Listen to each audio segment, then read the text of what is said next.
What is up, everybody, and welcome to CTW Live. I am your host, Seamus Zarlingo. Alongside of me this afternoon, Mr. Nick Franco. Where have I been? Welcome back onto the program. It's been a while. Too But long. we, of course, welcome you back.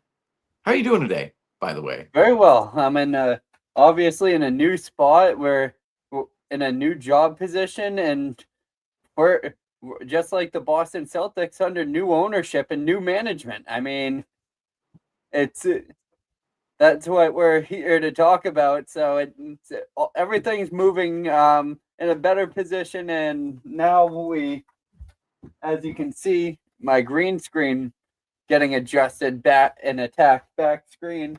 We now have an addition to Cats Talk Weekly, and named Millie, but Seamus came up with the name Jaylen Brown for it, so we're rocking with that. Jaylen Brown, because the cat looks like, if anybody eventually sees the cat on camera, it'll make it. Jaylen Brown always wear, the Celtics, when they wear their association uniform, they wear all white, and then Jaylen Brown usually matches the all white with the black Rovers. That's what that cat looks like. It's dressed up as all the time. It's got the black Rovers, the all white coat, everything going on. So I think Jaylen Brown is a good name for that cat. But ultimately, we're talking about all Celtics basketball today. No NBA. It's all Celtics, folks. And we'll be talking about Joe Mazzulla's recent contract extension, Wyc Grousbeck exiting as Celtics owner, and of course the Celtics waiving Miles Norris. But let's get into it, Franco, right away. Wyc Grousbeck, as I mentioned, out as Celtics owner. This is per Shams Charania. Wyc Grousbeck will no longer stay on as governor as part of the Boston Celtics $6.1 billion sale to Bill Chisholm. Sources tell me and Ramona Shelburne. Plan had been for Grousbeck to remain through 2028. Chisholm now assumes governor title, and the transfer will be finalized soon. So, Franco, looking at that right there, ultimately, we all knew eventually Wyc was going to exit the building, was going to exit the facility. However, it finally happens today, right? Today seems to be the official word, the Shams Charania tweet. I don't think people understand how big the Shams Charania tweet is. When Shams is tweeting about it, it means there was some level of information leaked to Shams for the importance of it, right? Agents, Right. players. I mean, usually it's going through the agents of everybody, but agents, they like to get their information out there. They like to advertise their players and all of the news that's out and about. And anytime something is tweeted by Shams Charania, that means there's something a little bigger behind the scenes going on. There's definitely some conversations going on between Shams Charania and an agent or somebody prominent to get that information out. Obviously, that's the entire name of the game when it comes to reporting and what Shams does and what Woj used to do. They're talking to agents all the time. But when a tweet comes out from Shams, who works at ESPN, or when a tweet came out from Woj way back when, that means somebody prominent behind the scenes was pushing for that tweet and that news to be released. And that's what we see here today. I mean, that's what we saw with that tweet. Bill Chisholm now assuming full ownership of the Celtics, while Wyc Grousbeck, who was originally supposed to stay on as governor of the Celtics through 2028, he's now exiting the facility a lot sooner than many expected. Yet we said on this program, Franco, we said, Wyc, when you sell something for $6.1 billion, that buyer, that $6.1 billion buyer, he's gonna wanna drive the car a little bit, right? If you buy a new sports car, you're gonna want to drive the car a little bit. You're gonna want to put your hands on that car and mess around with it. You're gonna want to play with it. Well, that's where Right. Bill Chisholm is with the Boston Celtics now. And as we've seen this summer, the Celtics, they've changed a lot, and the changes continuously happen. Major development for the Boston Celtics, and it almost speaks to the acceleration of what is going on within Boston. You were able to go on live, I believe, a couple of days ago, and you were talking about how the Connecticut Sun were just bought out by Steve Pago. Yeah, if I get his name. I go Paluca. Paluca. I forget the G. I mean, the G might be in there, but I just go Paluca. It's like the G. We don't know it. I don't know how to. That's one of those names where the letter right in between the name. You're thinking, I don't know how to make that movement with my mouth. So that's it. Paluca. That's because trust me, a couple of lives ago, I was a little shaky on that last name as well. Right, but this is even though we've heard it a million times in the past. Yeah. And this is mainly something that's just looking like a pure business decision that is not only going to impact the organization, it is going to impact the city of Boston. This is the city trying to move forward. Wyc Grousbeck was going to be someone until 2028 that you would see almost courtside with the Bill Chisholm, or what we perceived was going to happen, him being courtside with Bill Chisholm, walking him through those front office meetings, still being a shareholder and a stakeholder within the organization, still having a per se, giving it his 2 cents whenever he can. And I'm sure that phone number isn't going to be erased. However, the contractual stakes that Wyc Grousbeck holds within the Celtics organization are now gone. So it is completely a new turn of a page in Boston Celtics history. You think about this team moving forward, it's not going to really have the same sense to it. Obviously, you're seeing that within the roster development and how this roster is starting to pan out.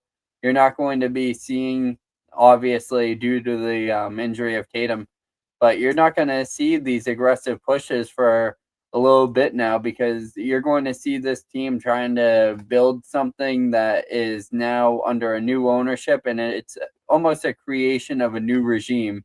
And as we are Boston fans, we were all fans of the Patriots when Bill Belichick, obviously not the same type of positioning, but Bill Belichick handled the personnel moves within the Patriots, while Kraft would just give the yes or no. But now that whole switch has happened, and you're going to see things out of character happen. You're going to see moves that happen within the decisions of Brad Stevens be affected, because it seems like Bill does not mind letting Brad Stevens do the work that he wants to. He's still going to be able to bring in the players that he wants. But if Bill Chisholm has a vision for this team, let's say with the for sure, just hypothetically, let's say he decides that this team is going to be mainly focused around Jason Tatum. That means Brad Stevens is getting the organizational demand to make a move and potentially move off of a player. We knew what Wyc Grousbeck's vision of the Boston Celtics were, but Bill Chisholm's has been completely left to be seen. So, unfortunately, having Wyc, after all the great contributions he's had for our city and bringing 2 championships to Boston, is something that is going to be completely commemorated, but not having him around until 2028 means that things are going to happen fast and dramatically within this organization, whether that's a new stadium being built, or something of that sort, maybe an improvement of TD Garden, because right now TD Garden's getting split between the Bruins, the Jacobs family, who owns TD Garden, and the Boston Celtics, who are basically renting out TD Garden from the Jacobs family. So if you're looking at it in that perspective, yeah, there's most likely going to be a change in scenery for the Boston Celtics, and to continue to compete with the other stadiums and other teams within the country and within the league.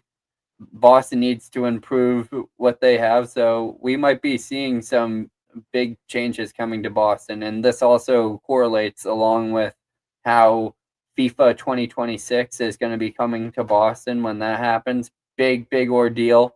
All the politicians are working tirelessly to try to make that happen, trying to make sure the stadiums are all going to be properly able to handle something of that status.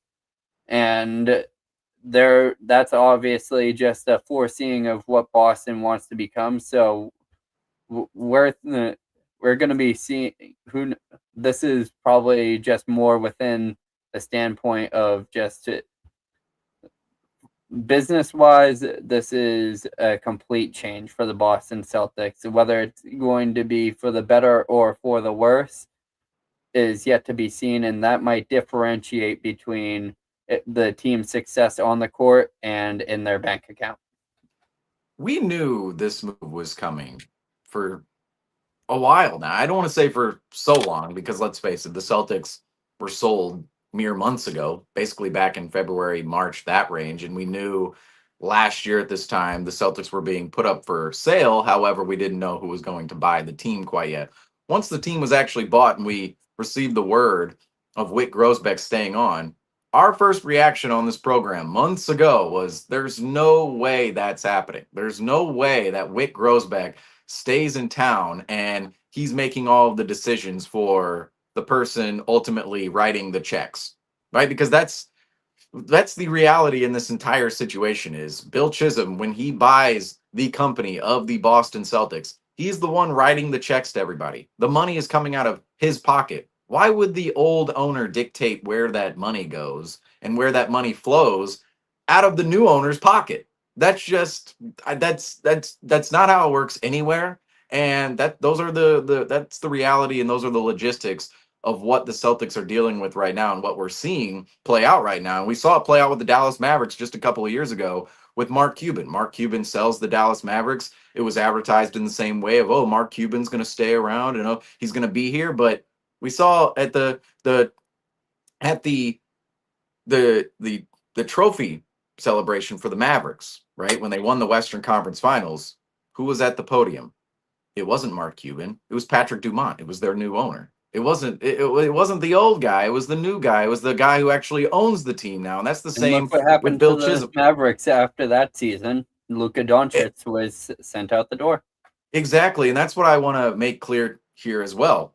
The Celtics, Jason Tatum, Jaylen Brown, Derek White, Joe Mazzulla, everybody out on court wearing green, all of the coaching staff, every single executive inside the building, every single staff member, they all just got a new boss. They all just got a new boss. The top of the pyramid just changed in Boston for the Celtics. And I cannot put enough emphasis on how massive that actually is. Now, I don't want to be somebody who's coming from a doomsday perspective going, we just had the greatest owner in sports for the past almost 30 years in Wyc Grousbeck, and now everything's going to be terrible. But I mentioned on a post game, right? I mentioned on a post game back in February, March, when the team was actually sold to Bill Chisholm, when Wyc Grousbeck was the owner, right? And now it was the owner, unfortunately. The can of bad possibilities, right? It was set in the corner. We put stuff over it. We put shielding over it.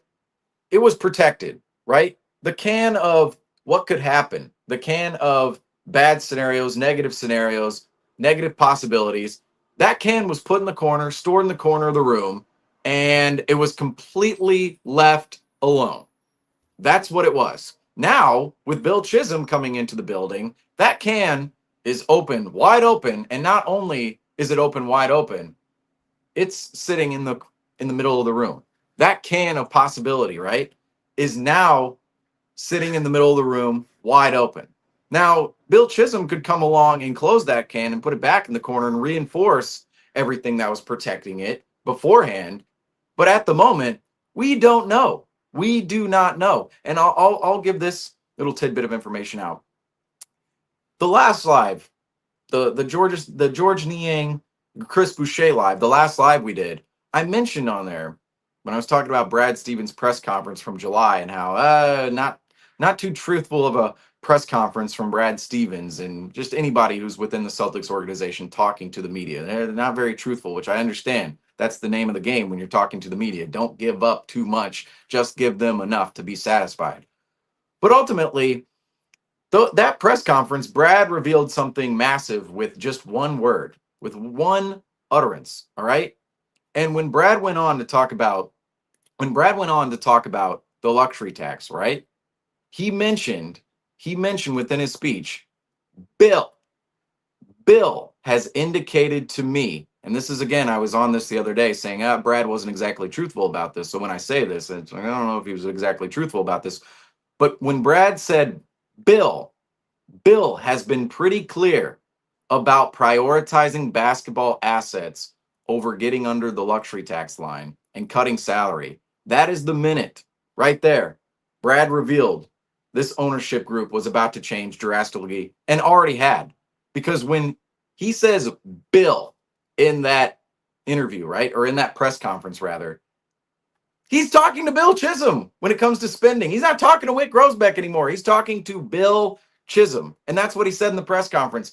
Bill has indicated to me that we need to prioritize basketball assets over shedding salary.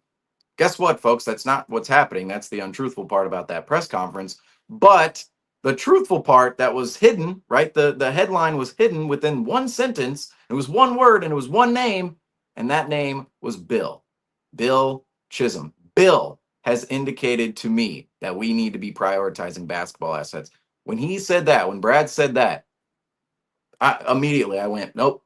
Okay, so Wyc is out, Bill's in immediately. Right. Because there was at that moment in time when Brad is talking about spending, he's talking about Bill. He's not talking about Wyc, and we all knew this was coming. Again, months ago we were talking about, oh well, Wyc Grousbeck, how is he going to sell a team and make decisions for somebody who's writing the checks? That's just nonsensical. And what's unfortunate about this situation is the Celtics, it's not as if this is some kind of ownership situation that's been, you think about maybe the Chicago Bears or the Minnesota Timberwolves or the Dallas Cowboys or the New Orleans Pelicans, where ownership just can't quite get out of their way. Think about the Sacramento Kings as well, Phoenix Suns.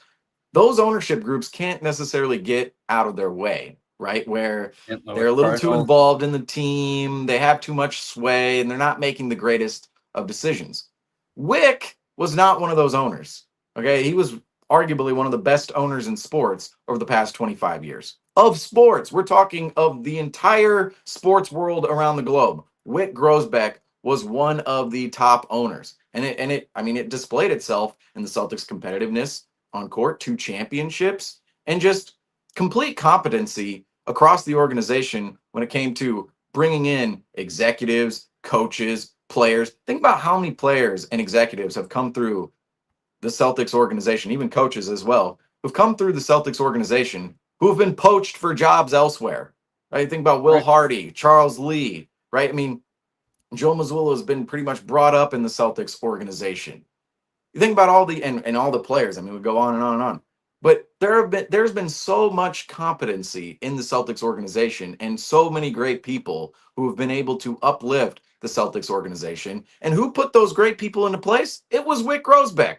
Okay, it was the Grousbeck family. They put those people into place. They're making the final say at the end of the day. And one of the best attributes of themselves is they seem to be, in terms of the Celtics ownership group and Wyc Grousbeck, they were very hands off. They made decisions. Don't get me wrong; they were in on things, but they allowed, say per se, Danny Ainge over the years, right? Wyc Grousbeck, Danny Ainge, even Steve Pagliuca, Rich Gotham. They were a team. Okay, they were a team. They made decisions together, and it wasn't this. Oh, owners. What the owner says is what goes. Right? That's not exactly how the Celtics ownership group operated. It was very much a team. It was a tight knit group. It was a core group, and they were collective. And now that goes away. Okay, that competency essentially goes away. And it's not to say that Bill Chisholm can't come in and bring that same competency to the table, but what was existing before is simply gone for the unknown of something new. And Well, that's a little scary because the competency is what made all of the winning, is what created all of the winning and sparked all of those great memories throughout the years. And people don't understand how big of an impact ownership really makes on an organization. They are literally writing the checks and making the decisions for everything. And like I said, it can be collective or it can be a little more authoritative in some situations. I mean, we see that out there in the NBA all the time. Owners can be very authoritative. I mean, look at, I don't even have to talk about the NBA. I mean, respect to the Dallas Cowboys, but you see what's going on in Dallas. I mean, Jerry Jones, he owns that team. He runs that team. He is all up in that team. As He's the not best he's defensive very player in the league. authoritative. It's not a hands-off collective approach. It's, oh, Jerry Jones is making the decisions, right? That could be something that could be a trait that Bill Chisholm brings along to the Celtics organization. We don't know yet. We don't know. That is the catastrophe side of things. That is the catastrophic side of things. That is the negative view of, oh, Bill Chisholm's going to come in and be authoritative. And even you could technically have an authoritative figure who's making the right decisions, but we all know one person making the decisions without any input over time, they're going to stumble, they're going to fall, they're going to mess up over time. And that's what happens. Bill Chisholm, the negative view is that he's going to come in and be authoritative, but the positive view is he's going to come in and replicate what Wyc Grousbeck was able to do within the Celtics organization, how Wyc Grousbeck was able to run the Celtics organization over the past 20 plus seasons. And that's certainly possible, and people believe in Chisholm's fandom and the fact he's a local guy, and that certainly says something, right? When you have a local owner, we don't have an owner from LA, an owner from across the country somewhere who doesn't understand the New England culture, the Boston sports culture, the history behind Boston sports and the Celtics in particular. There is a local guy in the building right now for the Right. Celtics who understands the history a little bit. But as for what it'll look like moving forward, it's to be foreseen. I mean, right now, the can of possibilities is definitely open and in the middle of the room. And we're going, don't spill it, because if you spill that can, I mean, that's when bad things can happen. Right. As you know, with your cat right now. Yeah, I've been keeping an eye on it throughout the entire show. If you haven't noticed the stiff arms happening as we've been going, but Smile and wave and say, right, yeah, smile and wave and just yep, see. Look, if I try to do it, I'll tell you guys. I mean, my my cat, little Meow. If anybody's ever seen her on stream before, she'll come in here and meow to me all the. I feel like I'm way better if she's actually attacking me than if I have to actually pretend that I'm doing something right now. Like, I'm actually better at doing the real thing. yeah. She's got her eyes closed now, so that's good. We'll keep it that way. Cats, I got to tell everybody, cats, they're a great precursor for babies. Okay, they're great precursors because, I mean, they have almost the same schedules, the same. I mean, the baby, you got to step up a little bit more, but cats, the sleeping schedule, the meowing, oh, she's taking a nap, or he's taking a nap. Okay, like, all right, I get my little time over. It's kind of not exactly a baby. I'm sure those out there can attest. Not exactly a baby, but it's a nice little practice run. Little minors, AAA for a baby, little kid. Like, oh, I got a cat, I got an animal or a dog, right? Cats are, I don't know, dogs and cats. We could get into a whole conversation about that, but we can eat cats, dogs, whatever.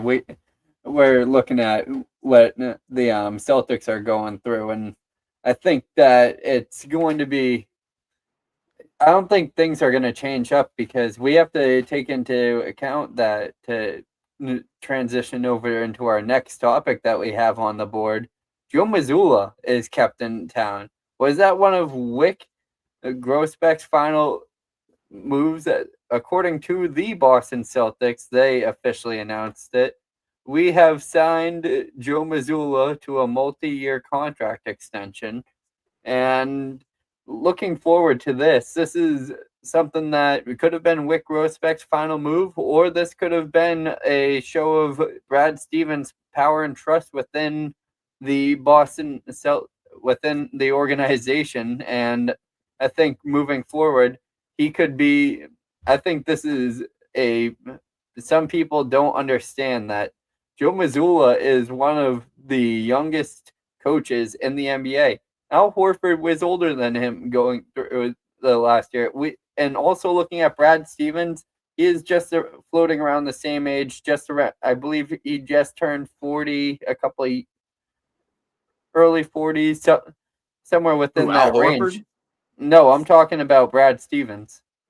Oh yeah, Brad Stevens, he's almost in his he's still in his prime. All right. He's still in his Right, I gotta say, like he would have just retired a couple of years ago. He is 48. 48. He'll So be 49 in October. when Still in you his think 40s. about, Still yeah, but don't if let you don't let anybody tell you folks the 40s are still your prime years, all right? one I know a lot of people in my life that would love to be in their 40s right now. Trust me. Okay? one 40 is the prime years, folks. one Still. 1000%. And looking at that, that means that Brad Stevens probably still has 25 years left within a front office. So you're looking at a succession plan, and I'm looking at Joe Mazzulla as a coach who is still developing. Like it's hard to say that a coach is developing, but as anyone knows, as years go forward, they are just going to develop more and more traits and more winning traits. And one thing that we noticed from Joe Mazzulla is those things were slowly corrected over time, and that's a credit to the Celtics organization for putting good assistants around him and also good mentors and people to help point him along the way after he was thrusted into the situation. No pun intended with the Ime Aduka situation. And we're looking at the team going forward. It's very evident that this team is in not a rebuilding, but within a transition from their last championship run. What happened during their last championship run was the end of a quote unquote era. And moving forward, you look at two young executives and a young coach, Joe Mazzulla, who has won an NBA championship before and has brought success and has been held respect within his locker room. That's one thing that a lot of coaches in the NBA, before they lose their job, you notice that they lose the locker room before they lose their job. When a coach is holding the trust within his locker room like Joe Mazzulla has, and he is willing to own up to his mistakes, willing to own up to his errors, willing to build in that, he is not a great. He's still developing as a basketball mind, and his IQ will continue to grow as a coach and situational positions. You need to fail to learn how to succeed within a championship, and when you learn from your mistakes, as Joe Mazzulla has, he's going through the ringer right now, and this is going to be one of his biggest tests heading into next year. Is missing your star player within Jason Tatum. How is he going to be able to handle that with a new crew? This is going to be the first real look at how he is going to be able to handle what Bill Chisholm is going to be putting out in front of him.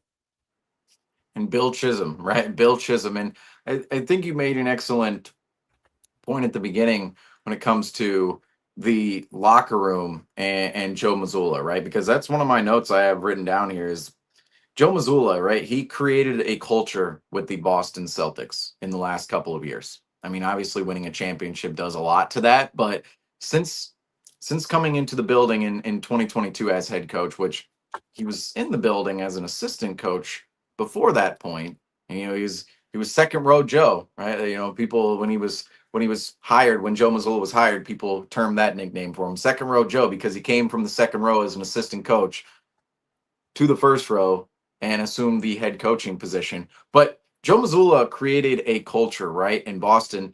And ultimately, right now, I look at the Celtics and their decision making to keep Joe Mazzulla, right? Was it? I mean, it had to have been a Bill Chisholm decision to me Right. because, I mean, why? Well, if Wick's out on August 12th, right? Why would they extend Mazzulla a week before that, right? Why would the Celtics extend Mazzulla a week before that? But I think you made a great point when it comes to the locker room. I do want to hit on that because Joe Mazzulla, he created a culture, and to me, I look at the landscape of the NBA right now and go, are there really better options on the table for head coaches? I mean, for Joe Mazzulla, there are surely blemishes on Joe Mazzulla's coaching resume. Okay, certainly blemishes 2023 and We if we 2025. wanted to Not the go greatest through the X's and performances. O's, if you were a fan of us during the Seamus breakdowns when those happened, you would hear what we would think about Joe Mazzulla, because there are game-to-game scenarios where we are throwing our hands in the air, not having absolutely no idea what he is doing. But one thing that we've noticed is that it's not the same mistakes happening every time. Well, yes. Do you remember this game, Franco? The Rockets game. Back, I want to say it was end of January, into February. It was either first week Yes. of February, last week of January. The Rockets game where Amin Thompson hit the game winner at the TD Garden. Yep. Remember what happened at the beginning of that game? It was almost a precursor to what we're about to see in 25-26. Mazzulla was playing Keita and Tillman together on the court at the same time, which is actually something we could see a lot next season. And at the time, we were going, what is this? This is the worst lineup we've ever seen. This lineup is not. And we're facing a Rockets team, too. Super versatile, very young, quick, athletic, all of the good stuff that comes along with great young teams. And we're throwing Keita and Tillman out there, and those are really minor. Those are peanuts. Those are crumbs. Those are little rotation minutes where we're going, what is this lineup here? What's going on here? But the real big blemishes, right, on Joe Mazzulla's resume, it's 2023 when the Celtics lost to the Miami Heat, went down 0-3 in that series, and even that entire playoff run shouldn't have gone to 6 against Atlanta, shouldn't have gone to 7 against Philly, and then against Miami, the Celtics arguably should have beat Miami and didn't. And those are the little margins, right? Where you're always tipping the scales. Oh, we're always inching to the line of failure, but not quite going over. Then the Celtics finally went over in that 2023 Eastern Conference Finals series. But 2025, I mean, the Knicks series, the first two games, that just happened, unfortunately. Right in, the championship season is sandwiched between two egregious playoff exits. It's 2023 and 2025. 2025, the one we just came off of, arguably more egregious than 2023, given the history of the team behind him. But even though there are blemishes on Joe Mazzulla's coaching resume, there's nothing beyond egregious. And this is where the locker room conversation comes into play. As you mentioned, a coach usually loses his locker room before he loses his job. Joe Mazzulla has never lost the locker room with the Celtics. Okay, the minute a locker room doesn't support a head coach and respect a head coach, that head coach is likely done. And the locker room in Boston has always supported and respected Joe Mazzulla as a head coach. We've heard nothing out of Brown and Tatum outside of support for Joe.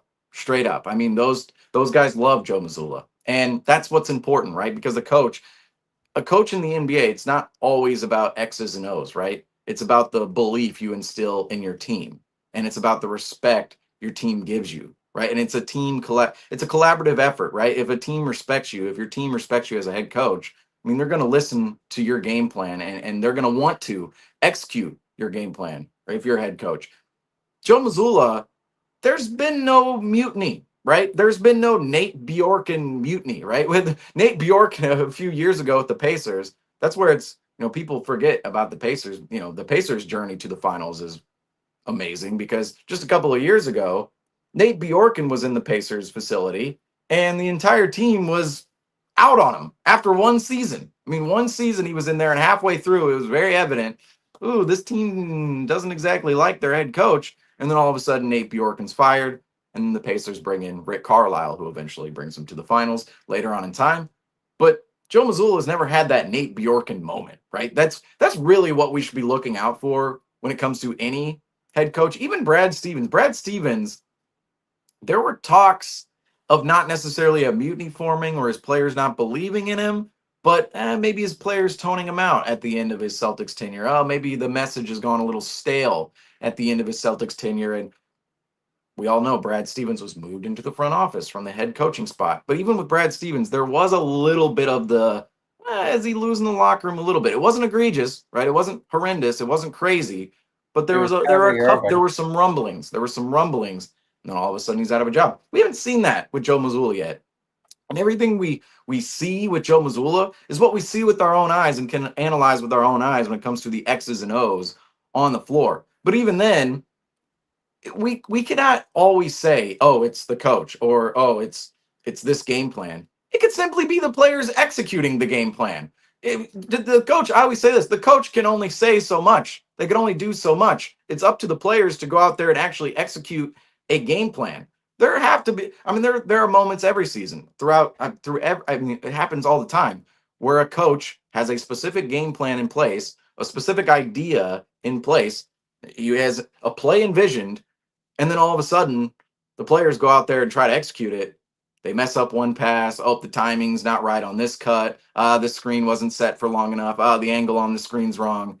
All of those little things that matter within a play. A player can mess up.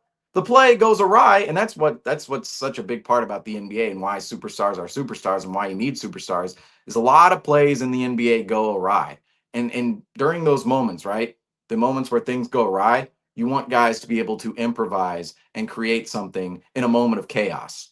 I mean, that's what part of basketball is about creating something in a moment of chaos. And that's where the best players come into play. That's where guys like Tatum and Brown come into play. But considering half of the game is chaos, it's we see it all the time. I mean, turnovers, players mess up execution. They mess up plays. They mess up little technical things out on the basketball floor that can make an entire difference within a play. And sometimes we like to pile all of that on Joe Mazzulla, right? We see it out on floor and go, well, yeah, Derek White didn't rotate over here, or this pass wasn't made over here. What's this lineup? We like to throw it all onto Joe Mazzulla, but the reality is players execute the game plan. And sometimes the game plan is seamless, yet the execution just isn't up to par. And that's what can land a team in the loss column at the end of the day. And Joe Mazzulla, I think sometimes within the Celtics organization, at least not within the Celtics organization, but rather from the media and fans, right? The fan base, he gets a little bit too much he gets a little bit too much hate for things that sometimes might be the player's fault. And furthermore, he doesn't have anything on his resume that points to the entire locker room toning him out, the locker room disrespecting him, the locker room falling out of, I mean, him falling out of favor with the locker room. And that's ultimately what has to be considered within this contract extension here for Joe Mazzulla, because there's two sides of the conversation. The Celtics, they secured their head coach of the future, and there's also, did the Celtics make the right decision? But what I want to point out in that is, are there better options on the table? Right? I mentioned it earlier, but are there better options on the table out there? That we just saw the New York Knicks. Mike They just Brown. fired, they just fired Tom Thibodeau and went on a 2-month long coaching search in the middle of the offseason. I mean, just think that's pretty hard when you're in the middle of an offseason trying to acquire players, trying to get your team set, which the Knicks are mostly set. I mean, there's only minor additions to the Knicks roster. But in the middle of the offseason, they don't even know who's going to be their coach next year. They don't even know what the whole philosophy, the identity of the team's going to be. I mean, obviously the Knicks now have hired Mike Brown, but for literally 2 months, the Knicks were just who are we trying to get? And we saw it come through the news cycle, right? And I don't want to say the failure of the New York Knicks, because I actually think Mike Brown is a fantastic hire for the New York Knicks, but the failure within their coaching search. They tried to poach coaches who were already on other teams. They were requesting, oh, can we interview this head coach? Can we interview this head coach? And other teams are going, no. What are you kidding me? We have our head coach here. We have the guy that we want. And the Knicks, just because they're in the Knicks, they want to interview our head coach and they want to poach him. I mean, the Knicks didn't have a plan when it came to firing Tom Thibodeau and hiring somebody else, right? They fired a quality head coach in Tom Thibodeau, and then all of a sudden they looked at the market. There were no other quality coaches out there who weren't already inked with teams. And Mike Brown, I'll give him credit. Yes, he was a quality coach in which the Knicks hired, but the options, people have to think about the options, right? That can go on to the conversation of star players as well, because a lot of people, there might be people out there that go, in the past, we've seen this in the past with star players on the Celtics, or even just players in general. People go, and Marcus Smart, I'll tell you, Marcus Smart will go beyond the star player conversation, the role player conversation. Marcus Smart was a big victim of this for a long time, or rather a big example. People always wanted to trade Marcus Smart, or maybe we could upgrade Marcus Smart's position up. But then who exactly is coming in and replicating what Marcus Smart does out on the basketball floor? Obviously, the Celtics were able to trade up to Kristaps Porzingis and trade away Marcus Smart in 2023. But before that, right? I mean, people were talking about trading Marcus Smart dating all the way back to 2017. I mean, even before that, when he was not seen as the heart and soul of the team, right? People wanted to trade Marcus Smart, but they never had the idea of who exactly would be the upgrade for Marcus Smart. Same thing with Brown or Tatum, right? Brown or Tatum, they were the young duo, which they're in their primes, but they're still fairly. I mean, they're maybe not young guys, but they're in their primes, right? But as the young duo they were back in 2019, 2020, 2021, those years primarily where they were coming up into the Celtics organization as the pillars, people wanted to trade Jaylen Brown away, but they never necessarily had a name in mind that would fit next to Jason Tatum. So that's the same conversation with Joe Mazzulla as well, where some people might want to get rid of Joe Mazzulla. He can't be the head coach. How are we extending him? What's going on here? But we're how many other coaches are coming in and doing what Mazzulla has done, especially at his age? Right. He's only 37. He turned 37. Joe Mazzulla turned 37 on June 30th. So about a month ago, Joe Mazzulla turned 37. He's younger than Al Horford, as you mentioned earlier. And you also alluded to this. He can get better as a head coach. I mean, he can develop and get better as a head coach.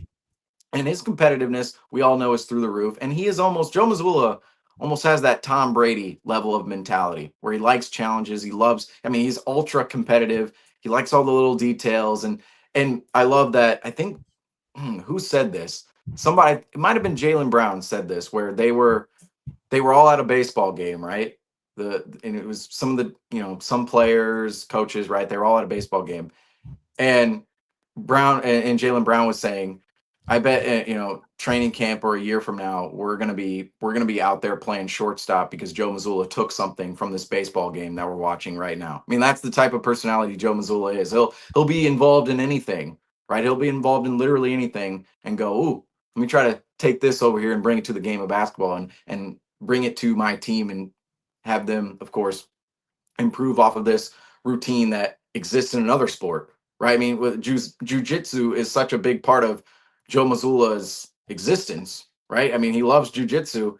That's kind of the example too with Joe Mazzulla. It's like, oh, here's this like karate, jujitsu, kung fu. I'm gonna bring elements of those sports over to the basketball floor and ultimately improve my team in that way. I mean, that is the mind Joe Mazzulla is. And how many other coaches out there are really replicating that same mentality, that same culture building aspect of Joe Mazzulla? And furthermore, too, the age, the youth. I mean, other coaches out there, the Celtics go out there and get another head coach. Oh, he's 50, he's 60, he's seasoned in the league, right? Joe Mazzulla, he's 37. What could Joe Mazzulla look like in 20 years, right? What if he's an Eric Spoelstra like figure, where Eric Spoelstra, we all know, is immortalized in Miami and clearly one of the best head coaches in the entire NBA, always gets the best out of his guys. Why couldn't Joe Mazzulla be one of those people for the Boston Celtics in time, or one of those head coaches rather for the Celtics in time? It's 100% plausible given Joe Mazzulla's personality, where the Celtics sit right now. The fact Joe Mazzulla already has a ring. I mean, Right. and just everything that comes with Joe Mazzulla. I mean, I'll have my grifts with Joe Mazzulla. Don't get me wrong. We'll go Yeah. through The film. We'll have shot our grifts. sharping We'll go, will, what is this? What is that? But again, sometimes some of that is unfair. yeah, And live and die furthermore, by the three. We've seen that he's been able to adjust. That if you think that he is a person who is just going in with the mentality of just shooting threes every game, that's just not correct. yeah, that It's is also, so that no, that is a large I'm misconception watching this about the team in one-way general. conversation happen in our comments section, and it's it's been kind of intriguing, and I was gonna touch upon it, but they're saying that Joe Mazzulla is a one dimensional coach, and threw out almost any example there is possible. Well, can I just say this? Why would anybody care about Joe Mazzulla liking jujitsu here's life, folks. Here's life. And I was talking to you. Here you go. Right here. Here's life, folks. Get rid of the labels. Okay, people, get rid of the labels. Look at the movement of everything. There are two sides of the brain. There's the side of the brain that labels a telephone, and there's a side of the brain that actually understands what that telephone does. Makes calls, you pick it up, what the shape of that telephone is. Look at the movement. All right. There are so many other conceptual things that happen in life that can be related to sports or even other areas of your life. Straight up, where the items change, right? The items change when you're going from one subject to the other, one set of parameters to the other. The items change, but the movement, the concepts, they stay the same. And that's where Joe Mazzulla, that's where I have a lot of faith in Joe Mazzulla is he sees that. He sees that.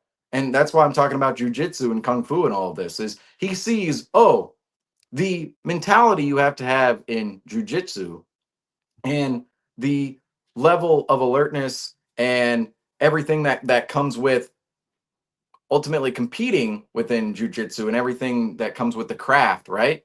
That can also be relayed to the basketball world, right? Because when you are working towards a goal, right? When you're working towards a specific goal and you have a process of how to get to that goal, the process and the attainment of that goal is the movement. Everything that's the items within there, that's all the labels, right? The labels will change. If you're playing basketball, you're playing football, the labels will change, but the conceptual movement is the same. And when I say the same, I'm saying it in the form of you're going to have items that relate on one end that relate to another end. And I hope I can make this a little bit more clear with that with some vague examples here Right.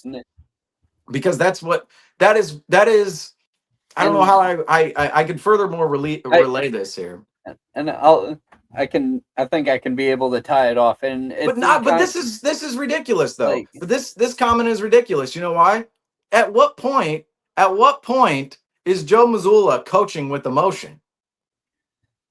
Franco, tell me at what point Joe Mazzulla is coaching with emotion. none, I don't see it. none. I don't see it. And You could walk up to same thing Joe talking about other Mazzulla. sports. You could walk up to Joe Mazzulla and you could say anything to his face, and you'd be like, "Guess what? I don't care." And he You, probably wouldn't. Probably yeah, wouldn't. I'm just no, saying. and wanna what? We could bash on him about, let's say he's allowing the team to have their erratic spurts of 3-point shots and just team that's just jacking up threes left and right and also not getting back on defense. Trying to think of some precursor problems that we could see, not getting equal distribution from all the players on the team in all the scoring categories or something like that. Joe Mazzulla has shown that he is more than capable to change those things. There may be things that are going incorrect within the Boston Celtics, but he is one person who is smart enough to realize when those things are going awry and being able to adjust. And that's one thing that has gotten coaches shot in the foot is because they'll go down with their beliefs, and once they can't live within their system, things just fall out of order for them. Welcome back, Mouthpiece. By the way, he's like our new Ravens, Orioles, Celtics or Celtics or I don't know which order it went in. Celtics, Ravens, Orioles. Long time listeners. Celtics, Ravens, Orioles, but also Mouthpiece too. So I gotta give the shout out here. But the whole Joe Mazzulla conversation, and I just look Joe Mazzulla. Everybody loves him in the organization. That's what I just can't get down with when it comes to the fan base sitting at home, like ourselves included, on our couches, right? And playing couch GM and playing couch coach, going, oh well, Missoula, but we don't see practices. We don't see all the little interactions that happen in an elevator, on the bus, at the hotel. Maybe the team goes out and gets food together, right? You little, and it doesn't have to Shout be the out whole team. It Fargo. could be, oh, Joe Mazzulla goes out to dinner with Jaylen Brown, or oh, we hear all the stories about Greg Popovich pays for all of his players, right? Not saying Joe Mazzulla necessarily does that, but little interactions we don't see over time. Okay, little interactions. I I cannot get to a point where I'm just completely out on Joe Mazzulla. I can get to a point of criticizing some of his X's and O's and maybe, yeah, the lack of adjustment here, there, this lineup. But everybody loves him in the building. That's what I can't understand about everybody at home, including ourselves, sitting on our couches going, yeah, this guy isn't the guy. It's like the people sitting at home who have no idea what's going on. This just drives me insane. All right. Because this was happening. I mentioned Brad Stevens and him exiting the head coaching position to the GM role back in 2021. Back then, it was the same thing. People were going, Brad's not the guy. They need to make a change, blah, blah, blah. And I'm going, we're making that assumption based on what we see on film. We're not in the locker room. We're not on the bus. We're not at the hotel. We don't know any of these things, right? We're not at the practice facility. Everybody, and transitioning this back to now, everybody now within the Celtics organization, Jaylen Brown, Jason Tatum, Brad Stevens. I mean, you go down the list. You cannot find one negative comment about Joe Mazzulla. You cannot find a passive aggressive comment about Joe Mazzulla. I mean, just think Jerry Jones and Micah Parsons, right? That's like they're going back and forth, back and forth. You don't see any of that in the Celtics organization. You don't see like again with the Cowboys. I hate to bring up the Cowboys so much in this live, but they're it's a good example of what ownership, head coaching, like what the relevancy looks like in other places, right? What it looks like in Dallas. I mean, look, Jerry Jones, Micah Parsons, formerly Mike McCarthy. I mean, there was always passive aggressive comments going on everywhere with the team. And football's a little different than basketball. Say basketball a little more tight knit, less players, right? But passive aggressiveness going on everywhere. We don't see that within the Celtics organization whatsoever with Joe Mazzulla. We just don't.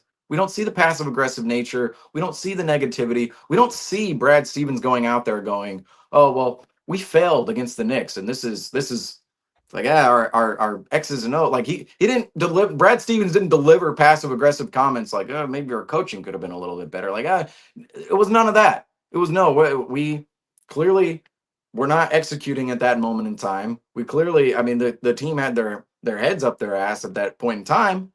And Brad Stevens, his same philosophy is we're always going to put our best foot forward, and we believe in Joe. And he's always believed in Joe. There's not been one moment in time where Brad Stevens has waned in his belief for Joe, at least to the public. We don't know behind the scenes, but to the public, that's again, we don't know behind the scenes. To the public, we've heard nothing bad about Joe Mazzulla whatsoever. And I got to say, I'm almost, I'm a skeptic of Joe Mazzulla. Don't get me wrong. I've been a little. I'm not a huge fan of some of the podium antics and the antics that, like, some people love the antics, but sometimes I feel like they're a little overboard. Like the moment last season, I was talking about. I forgot who we were on here talking with, but there was a timeout last year that he didn't get, and he was livid with the refs. And the next timeout he called, he just went right up to the refs and was screaming in their face. And it's like, yeah, there's some love to that. There's also some maybe we're going a little overboard here. So don't get me wrong. There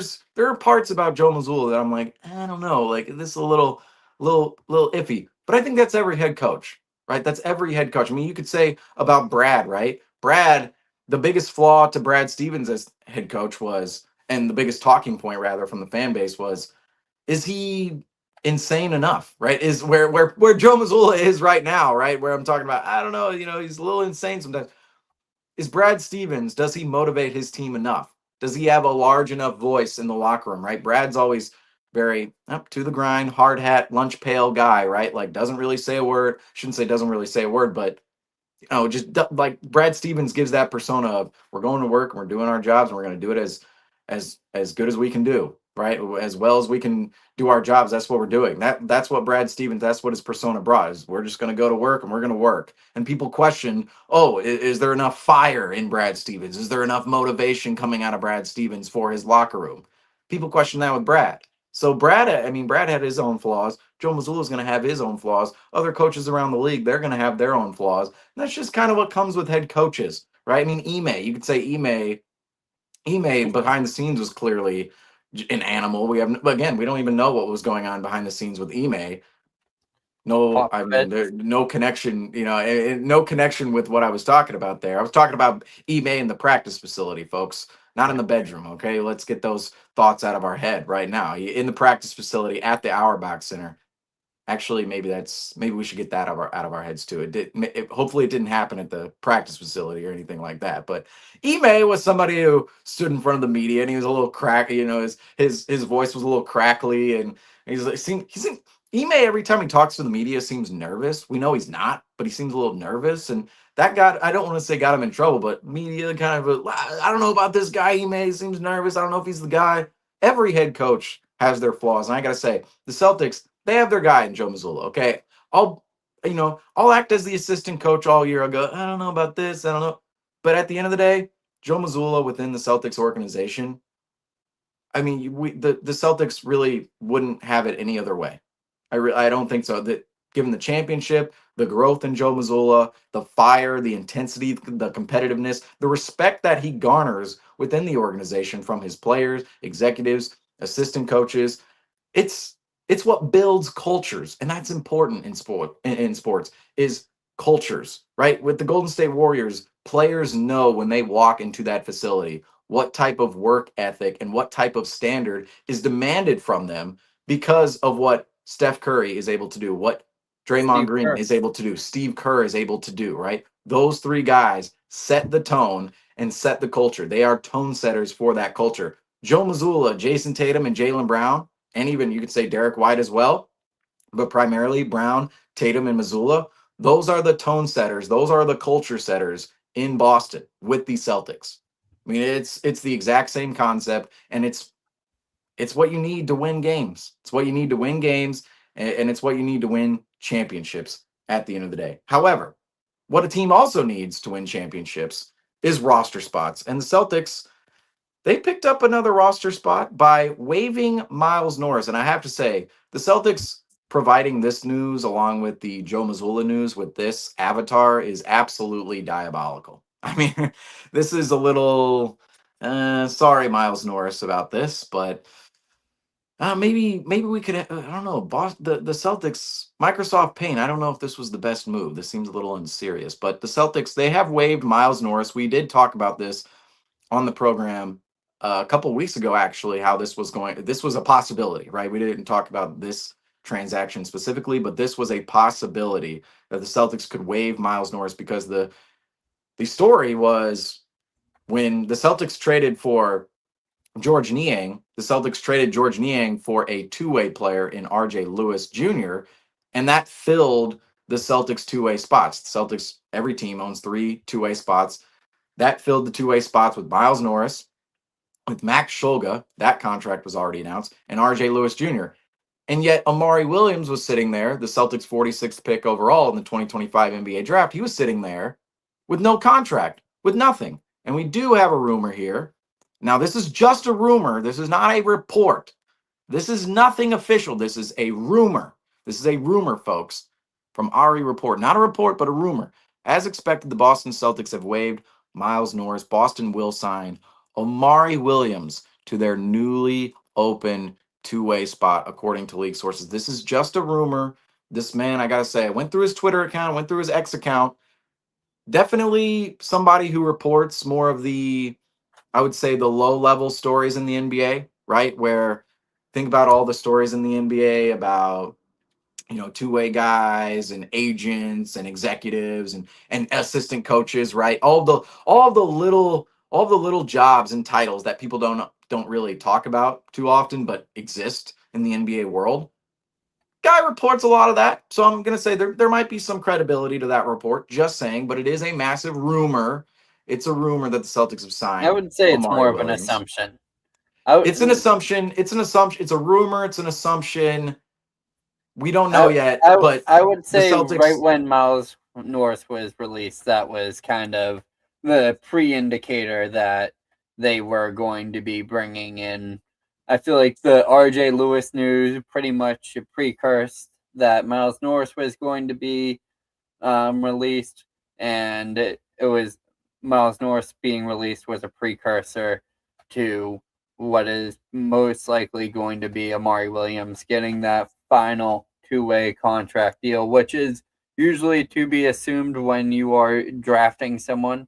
More likely than not, if you are taking someone in the second round, you are assuming that they are going to be taking the two-way contract deal. How and sorry to Miles Norris's cousin, who we had on the show a few weeks back. Well, with Celtics Nation Rise, but Miles Norris heading out the door for RJ Lewis is really shows that the Or Amari Celtics have, Williams. or Amari Williams, um, really shows that they're moving forward. And RJ Lewis is a player that may have been someone that was on Brad's radar, but didn't have the pick to get him.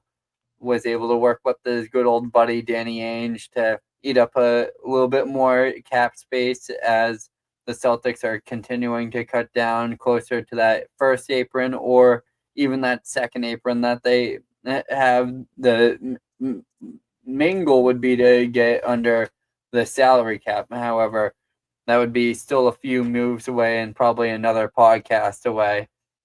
But looking at this, the three two-way guys the Celtics have, Miles Norris was kind of out of position. It was kind of strange that he was even brought in the first place, because you have to think that the Celtics released Anton Watson last season to bring in Miles Norris. So you're seeing all these two-way contract deals all take place, and it shows that these guys are not interchangeable, but it's a very competitive league, and these spots are getting updated, whether these guys are getting called up to the big leagues or the team just gives up on their hope with them developing any further than they have so far. Yeah, and this, I mean, at the end of the day, the back end of the roster is not going to play a huge factor in next season, but it could play more of a factor than it has in the past, considering the Celtics makeup, the roster makeup at this moment in time. Amari Williams is just a no-brainer. Okay, in the summer league, I mean, he impressed in college at Kentucky. The Celtics, he impressed the NBA world enough to the point where the Celtics drafted him 46th overall, and then in summer league, Amari Williams, I mean, he extended that impressive play into summer league. I mean, he was good at summer league. He was Amari Williams. That's what's confusing about the Celtics roster right now. Max Shulga, he's inked to a two-way deal, yet would anybody say Max Shulga really outperformed Amari Williams at Summer League? No, a lot of people pinpointed Amari Williams as one of the bright spots of Summer League, and Max Shulga as a player that maybe underwhelmed at times. You know, I was more on the Max Shulga train, and people look at his shooting numbers for Summer League because that's what was truly egregious. But how he handled the ball, I'm more in on Max Shulga than people out there. But a lot of people looked at Max Shulga and went, I don't know about Max. Yet Amari, everybody was in on Amari, and now we're living in a reality where Max Shulga's on a two-way deal and Amari Williams, he's still unsigned. But now I would assume, I mean, that is the rumor out there that Amari Williams will be inked to that two-way deal, and at that point, the Celtics roster might be completely set. Okay, because all two-way spots filled, 14 of the 15 roster spots filled, and teams, let me make this clear. Teams like to keep that 14th or rather 15th roster spot open.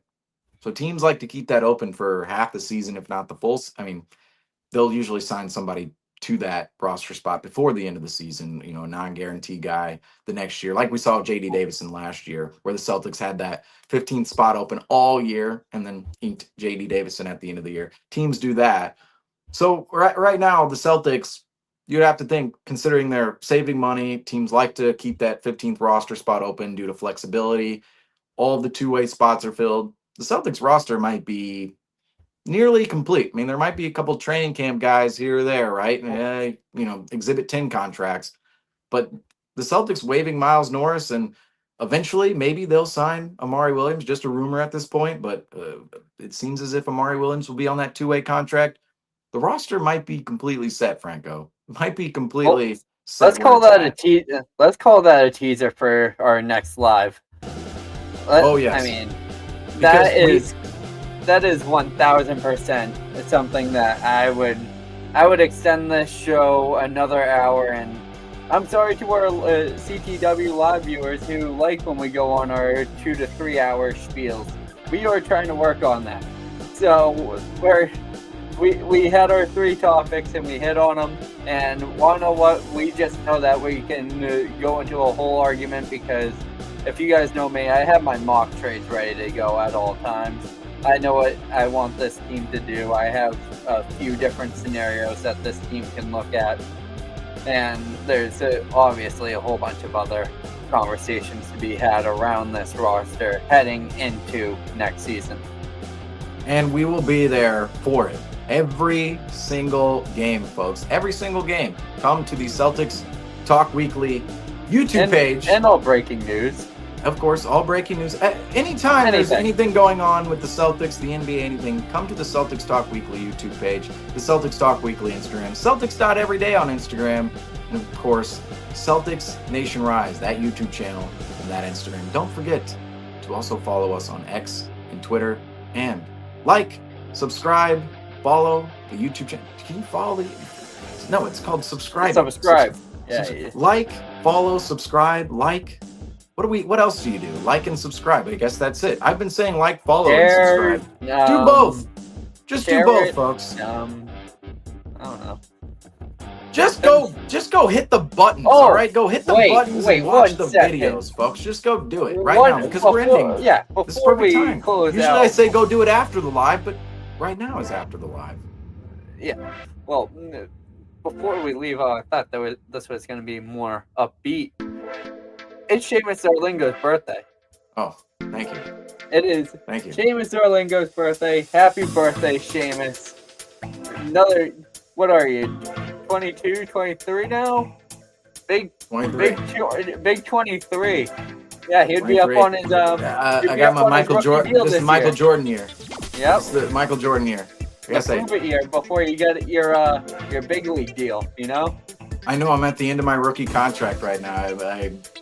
I got to get that rookie max and then the super max after that. You know, I got to ask Damian Lillard, Bradley Beal how they did all that. But you know how to. Thank you, Franco. I got to say thank you. And it was an honor to be to be with everybody here on my birthday as well. CTW Live. Absolutely love being on this program. So had to spend it with everybody here on CTW Live. I got to say. So thank you all. Thank you. Oh, I got to say. Wait, King Philip has us right now. Like, subscribe, and comment. Yes, that's what you do on social media. Comment, folks. Comment on all of our stuff. But of course, that's going to do it for us here on CTW Live. I am your host, Seamus Zarlingo. Alongside of me, Nick Franco this afternoon. Thank you all for the birthday wishes. Again, we will see you all later in the week. As we always say, go Celtics.